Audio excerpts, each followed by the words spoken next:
That is the answer to your second question. Take more spiritual knowledge so you can understand your spiritual experiences. If you have knowledge, you will know. Third, when we communicate with our soul, how can we know and be certain the response are from our spirit and not our mind? Subhanallah. What a question. Physically, let's look at our physical body. We have three beings. Physical being, spiritual being, meaning our soul, and the intellectual being, our intellect. We have three beings. But now if you look at yourself again, do you see? It's all in one and one in all. What did I say? All in one, one in all. You cannot take your intellect, your soul out of your physical being. It's part and partial of your physical being. Having said that, now let's come to your question. If you are talking to your soul, number one, your dreams will change. I'm giving you a key to understand. If you have removed the dust and the burden of the sin out of your soul, your dreams, number one, will change. You will start to have spiritual dreams. Now, because your mind, your intellect is within your soul or part and partial of your soul, then your question, how will you know it is part of my soul, of my mind? Because at this point when you are talking to your soul, your mind and your soul are one and the same. Now, at the beginning, if your question was, is there a journey? Yes, there is a journey. At the very beginning, our nafs-e ammara, our carnal soul, sends us messages. And then you can say, yes, those are of your mind, not of your soul. Because at this point, your nafs-e amara, your carnal soul is ruling the thoughts. But where you are talking to your soul, it is your nafs-e amara, your conscience, the voice of the Imam is talking to you now. And at that point, your soul and your mind have become one. So this was the last question that I have in front of me. I believe Kamra Sahib had sent a couple of more questions earlier. Let me see if I can talk about them before we turn on the mic and ask question online. So there are two more questions that came just before this session started. Let me read this. How do the pleasure of the intellectual growth that we acquire in our physical life be repeated, enjoyed in the life hereafter, after leaving the physical world? How is that possible and can be understood in the light of an individual's spiritual journey? So, two questions combined. Alright. I believe this question is almost the same as what my sister was asking just a second ago. Even though we are living in a spiritual body, if we are successful in our spiritual journey, and if we have touched their happiness, remember that happiness and the pleasure is not of the body but of the intellect. And where does your intellect live? In your soul. So when your soul comes out of your body, your intellect does not die with your body. It flies away with your soul. Long time ago in one of the sessions, I was explaining you are alive physically due to what? What makes you alive? You will say, I have a soul in my body. And then I had pose and question. What makes your soul alive? And I had revealed a secret which our dais and peer have given us with their spiritual experiences. What keeps your soul alive? What keeps your soul alive?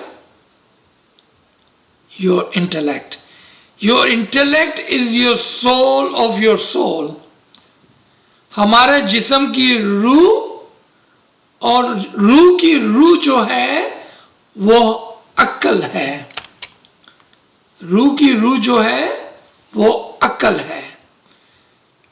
So if your soul is alive, meaning your intellect is alive, and because of that your soul is alive. So the pleasure of this intellect will go with your soul, and you will have that happiness, pleasure, enlightenment, the inam and the reward with your soul always when you leave this physical world. It will never go away. It is yours to keep forever and ever in your spiritual journey of your soul. Beautiful question. Thank you. G. We can open the floor now for questioning. Thank you once again for sharing your knowledge. I've had a couple of questions that have come through on the chat. Okay. So the first question is, does the soul reunite with God as soon as we die, or does that happen after the funeral ceremonies? Okay. Do I have a permission to correct this question? Yes, of course. Because with the correct question, you can benefit a great deal. So first I'm going to answer your question the way you ask, and then I will correct the question and you will see the difference in the answer. No, you will not go directly to Imam when you die, and no, you will not go to Imam after the Mayat. Do you see how incomplete and unsatisfying this answer is? Yeah. You don't like this answer, right? You know why? Mm-hmm. Because question needs to be correct. So thank you for giving me permission. The question is, when do we become one with the Imam? When do we become one with Imam? What a great question. Thank you for asking. So let's answer that question. If you have joined those classes where we had the journey of the soul and we had 4 graphics of the clock, if you were in those classes, you will remember, and I will use the same example for your greater understanding. If you have done great deal of good deeds, if you have done really good in this lifetime, and when I say you have done good deed, not because you think there was a good deeds, according to the Imam's Farman, If you have made your Imam happy, if you have pleased him, then your soul could immediately will go from number 6 from this world to number 12, Fanafi Imam. Immediately, as soon your soul leaves your body, because soul needs a place to land. It does not wait for you to bury the body. Once you die, body has no role, has nothing to do with your spiritual life. Your soul has disconnected from your body. Soul does not hang around for you and wait for you or your relatives or your jamaat and your friends to decide if they're going to bury you tomorrow or the next week or whenever, or they're going to send you off to some other country to be buried. No, soul journey is done and finished. What you do with the body is just a respect to you while you are alive, and due to that respect, your family take care of your body afterward. Soul journey is different than the body. If you have done that great deed, you will go from 6 to 12. Otherwise, you will go from 6 to 5, 4, 3, 2, 1, and then the 12. If in that journey, the journey of the elevator, from here to there, a split of a second. I will recommend to whoever is asking this question, there is a lecture, but it is in Urdu. It's called The Time of Death, Maut ke Waqt. Listen to that. It will give you an even better and detailed understanding what happens when a person is dying, and when person dies, what happens. It will give you a deeper understanding. Thank you. Thank you for clarifying that. Another question that's come through. As a parent, how can I teach and explain the importance of Bangi to my teenage children? Ji, I believe this question has been coming lately a lot, and maybe it is due to that we are indoors, we see our children more and more, and sometimes we worry, and it is a due worry. It's not unnecessary, it is a due worry. And understand, I also have children, and we understand. So, number one, first, we understand the batin of our tariqah completely, and then we teach our children the same. It would be easier if you knew the answer to your children's question. I'll just give you an example. If your child come to you and said, explain to me how Imam becomes Imam. Why do I believe Imam has the nur of Allah in him?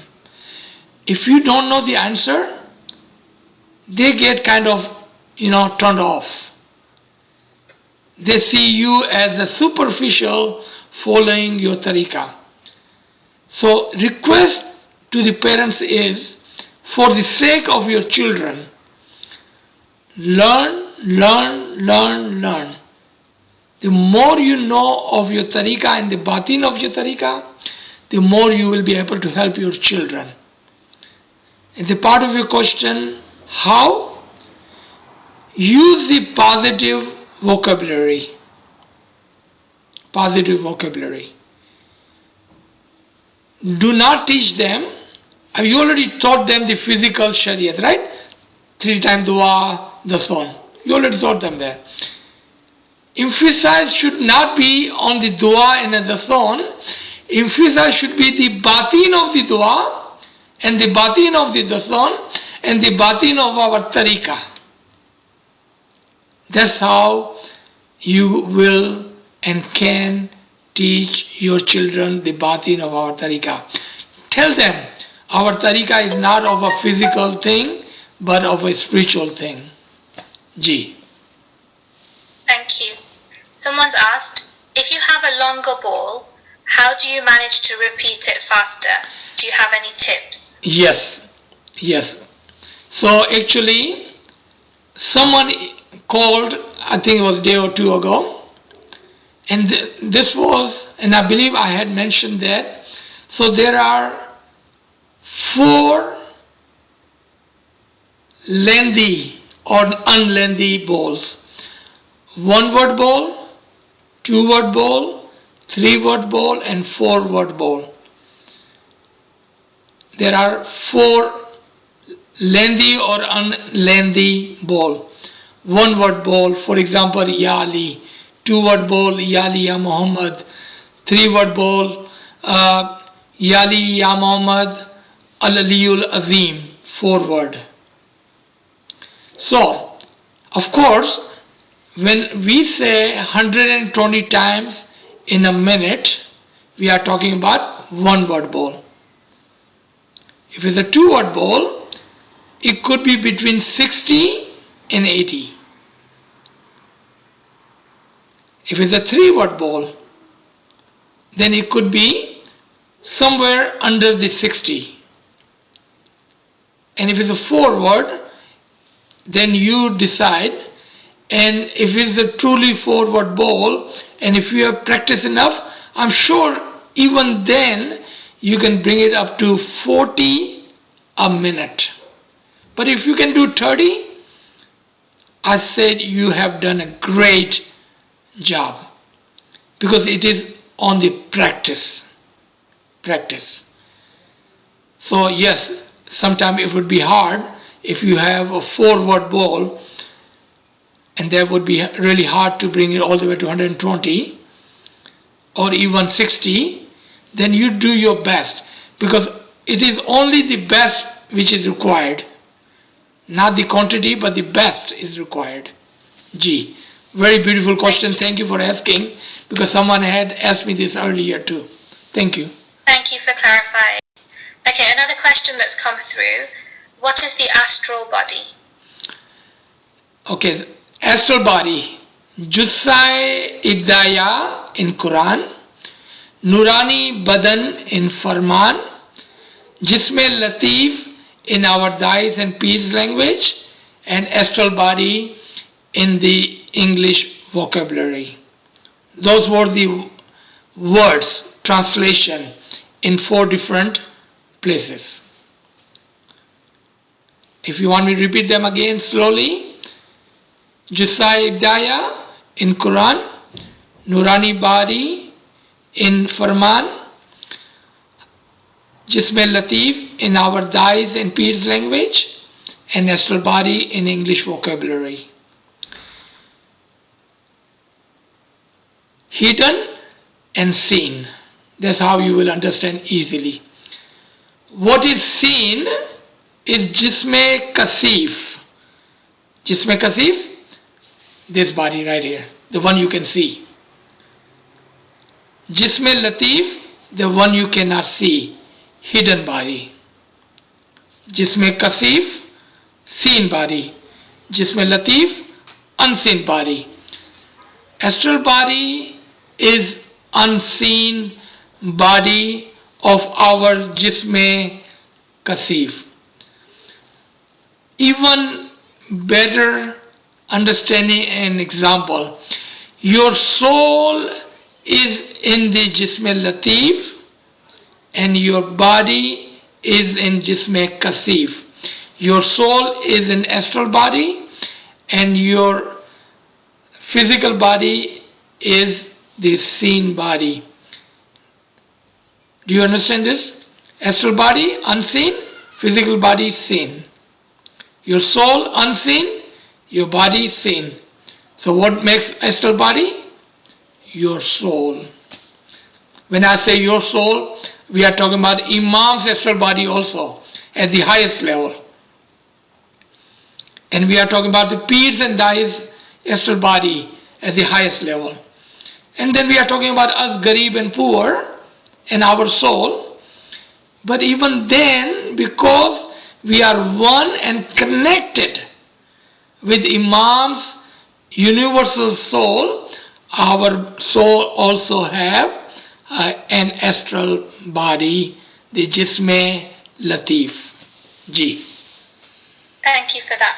A few people have asked in the chat that where can they access the Time of Death lecture, or are you able to send it to Altaf? Yes, I will definitely do this right after this session. I have the already in the box. I already have it in the Google Drive under AZIZ RAJPARI. So if anybody's already got the link, if you go to the link, the lectures are already uploaded from last week for the lectures just mentioned. Subhanallah. Thank you, Altaf. Okay, thanks for that, Altaf. Another question that's come through. Does one continue to receive the ilm in the life hereafter, even if an individual already possesses a good portion of ilm in his physical life, but the lack of practice of ibadat during one's lifetime? Very good question. I'm so proud of whoever is asking this question. You know what that tells me? This person is already thinking about the spiritual and other life. I'm so proud of you. Yes, you continue to receive the ilm. Why would I say that? What is the basis of this answer? How can I say this with confidence, with the utmost certainty? Doesn't matter what we do, how much ilm that we think that we have. I know for myself, I'm so poor in ilm that I will need so much more ilm after I die. Because the example of the ilm is like a 7 ocean, and turn those 7 ocean into the ink and take every single tree on this earth, turn them into the pen, and you start writing the ilm. How much ilm will you have? 7 ocean full of water, ink, and every single tree as a pen. That's how much ilm there is to be learned. Can we learn that in this one lifetime? I can say, only can talk for myself. I don't think I can even touch the surface of their ilm. So what I would do, I'm looking forward to that day where I can keep learning without any physical disturbance. With my soul in my spiritual life, keep learning. Yes, you will only have 2 things to do on your soul. In your spiritual journey, you only will have 2 things. You know what is good thing about that? You will not have to work anymore to make bread and butter. You will not have to worry about your rent and mortgage, or your car and your home. You will not have to worry about anything. You only will be doing 2 things. 1, you will be learning more ilm. 2, you will be doing more ibadat. That is the life of the soul. और हमको कुछ भी नहीं करना है रूहानियत के अंदर. रूह के साथ सिर्फ 2 चीज करेंगे हम. Ilm, ibadat. That's it. That would be the total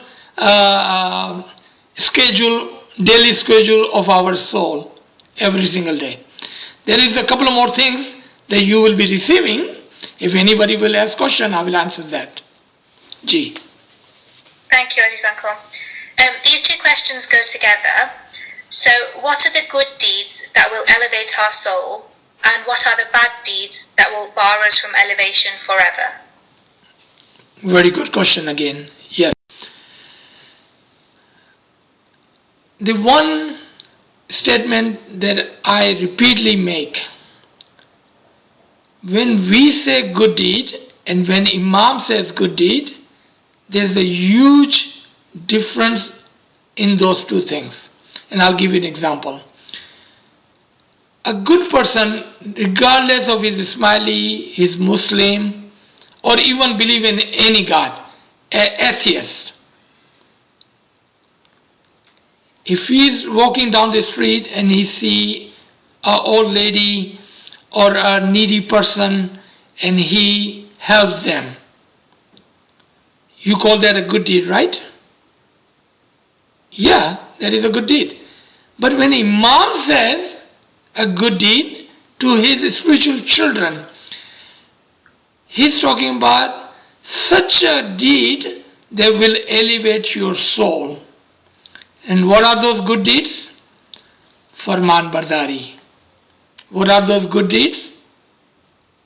Your prayers, your tasbiyat, your giriyawazari, your batini ilm, not information, not other ilm, but your batini ilm. More remembrance are your best good deeds. Within the ethics of Islam, what is ethic of Islam? Before you do anything, you ask yourself, will this make my Imam happy? If your answer is yes, then including their helping of the old lady and a needy person becomes a good deed for a mu'min. You know why? Because you ask yourself, will this make my Imam happy? Now your intention is to do what? To make your Imam happy, and that counts as your good deed. That helps your soul come closer and closer to the nur of Imam, because you are making your Imam happy, and those are the good deeds that counts the most, and they multiply. They multiply 1,000 times because of the intention, the niyat behind that good deeds. Thank you. Thank you for that. This question is a continuation on the earlier one about death that I'd asked you. So somebody is saying here that when one passes away, the soul's journey starts immediately. So why do we have the ziyarat ceremony and the 40 days of observance that we have? Okay, I don't know about the 40 days, but ziyarat ceremony, mayat ceremony, dua karanvi, taking the nandi for the deceased, if you take that for 40 days, for 10 days, for a year, and I know some people do it year after year, those are more beneficial to the living than the death. What did I say? It is more beneficial. It counts as your good deeds, as your well-wish for your relatives, your friend, your jamaat. Who's doing that deed? Is it a person who died doing that deed, or a person who's living is doing that deed? Ask yourself a question, who is doing that deed? If your answer is person who's living, then who does the sawab go to? The person who's living. Does this give any benefit to person who has died? And the calculation is, one person goes to the death, 99% goes to the living. How can I say that? Look at the Imam Aka Sultan Muhammad Shah, may our soul be sacrificed to the Imam, says in his Chandra Farman, when someone dies, recite the salawat. If you do that, now listen to this closely. Sometimes we don't pay attention to the Farman. We've been listening to this Farman for all our life. Listen, if you recite, God will forgive their sin, right? Then what Baba says, it will make you strong. It will forgive your sin. You will go into heaven and you will have his Nurani Didar. the more benefit is to the person who's doing a good deeds. So there is a very good saying, do not wait for anyone to bring Nandi and say Salawat for your soul. Whatever you wanted to do it for your own soul. Do it for your own soul. Do not wait for anyone to bring Nandi and ask for your sin and forgiveness. You should do that in this lifetime. Another answer to this. In this lifetime, the one deed, one good deed is multiplied by 1,000. When your relatives pray for you, one deed is one deed and one deed. That's it. That's all you're getting is one. So, ziyarat, mayat, in the respect and as a well-wisher for our brother and sister, our family, our jamaat, our friends, those are good things to have.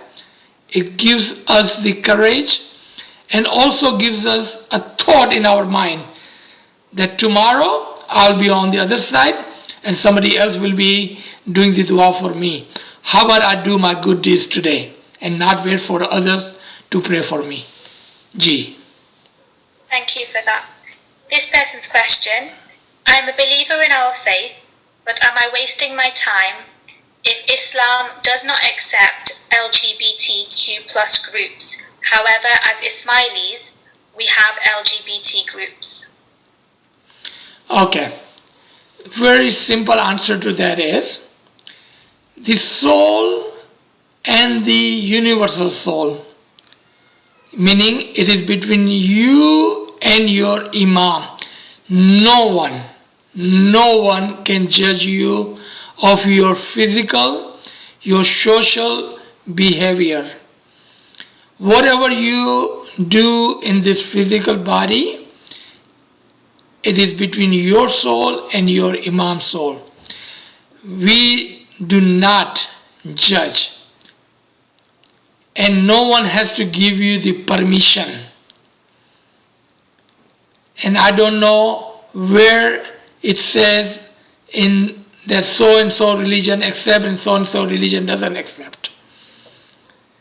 Because the acceptance and not acceptance, it is between you and your imam and not between anyone else. Ji. Thank you for that clarification. The next question. When a white cloud appears in front of you in the middle of the night, what could that be? Does that mean that one's inner eyes are open? Okay.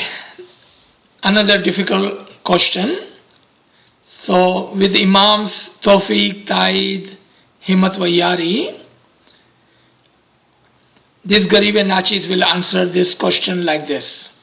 And it is very serious matter because now we are asking for something in physical form which is not a physical thing but a spiritual thing.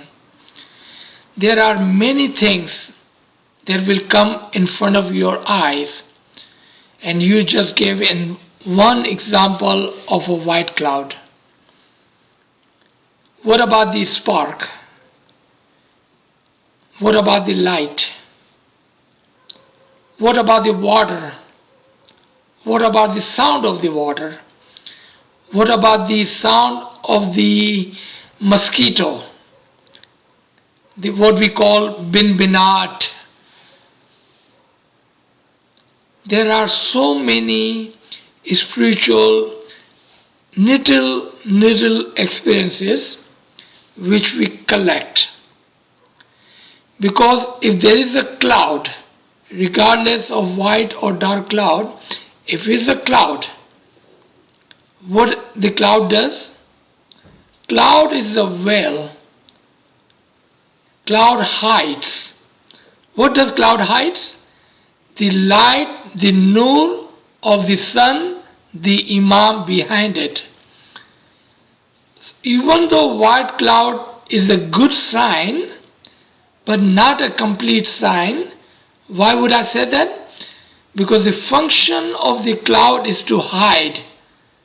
put a veil on the nur. So what our next step should be? To remove the cloud. That should be the goal. If you are at a position where you are or where you have started to see some of the spiritual experiences, please keep it to yourself and then try to read and listen to some of those lectures where we have talked about hidden meanings of the spiritual experiences, and then try to remove those things so you will have a clear understanding, a clear view of your batin. So Mubarak, this is a good sign, but this is just a beginning. We still have a way to go. And again, when you have something like this, keep it to yourself and then try to go forward to the next step. Thank you. Thank you for that. Before we continue with the questions, I'm just going to launch a poll. Naima, there's a question from, there was a question about LGBT, and Khalil Andani has kindly graced us with his presence today in Aziz Uncle's talk.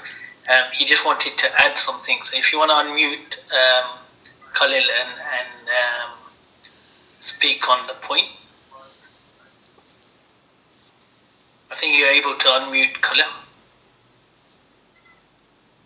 I've unmuted him. Hi, Yalimada Aziz. It's good to see you here. I just wanted to briefly comment on this LGBT. So, first, I think the question began by saying, am I wasting my time because Islam does not allow LGBT, but we have Ismaili LGBTs. So, two things. So, firstly, Islam is not one thing, right? So there's not just one view in Islam about any given issue. So while most Muslim scholars are against LGBT, to be fair, the literature, the pre-modern Muslim literature, doesn't actually deal with LGBT per se. Like, it doesn't deal with sexual orientation, it only deals with sexual acts. So even from a conservative perspective, to simply be attracted to the same sex or the other sex, that in itself is not sinful. That in itself is not condemned. In fact, many Muslim scholars and poets and literatures recognized, we're talking hundreds of centuries ago, it was actually people in those societies did have these same-sex attractions. Like, it was recognized that people had this. But the legal literature only commented on same-sex sexual relations, not orientation. So we have to make a difference there. The second thing is that if you just look at our community today, right, we can ask, has Hazrat Imam put any restrictions on Ismailis who are LGBT? Are they outcast from the community? Are they able to come to Khane? Can they say dua in Khane? Can they serve in the institution? Ismailis who identify as LGBT in our community, they have the same rights and privileges as other Ismailis. I know for a fact that there have been, regional council presidents and IDREB members, at least in North America, who identify, publicly as LGBT. So we don't have any restrictions on them. The Imam has never said that the orientation itself is sinful or any of that. And there is some hidayat that Hazrat Imam gave. This is about 20 years ago, so it's been there for some time, to the Canadian leadership. Again, this was 20 years ago, it's not recent. But they asked the Imam, they brought it to his attention that we have Ismailis who are LGBT, and they asked the Imam, what should we do? And the Imam said to the Canadian leadership that they should be treated with compassion, that they're part of the community, and they should not be ostracized, right? So they should not be outcasted. So But that was the guidance that was given, and if you just look around, at least in the terms of our institutions, official communal structures, we don't have any discrimination against LGBT. Now, some people will say, oh, we do, but I would say that actually a lot of the discrimination that LGBT Ismailis may face within our community is mostly rooted in sort of social and family structures, right? Especially among South Asians. And one reason why you have in places in Indian, Pakistani culture, why there is an anti-LGBT current is actually because when the British colonized India, they brought their European sense of morals to India, and amazingly, the laws that you had in India and Pakistan that criminalized LGBT that came from the British. It didn't come from sort of the indigenous people themselves. So that's just something to keep in mind. And after that, so the real question can't really be about sexual orientation. Okay, because even traditionally, no Muslim scholar said that your sexual orientation can be right or wrong. Everybody recognized that sexual orientation is a matter of nature and no one controls it. The question is more so, okay, what sort of activities are okay and what activities are not okay. And today, the Imam has not come forward and said, he's not talked about any sort of sexual activities being immoral or not immoral.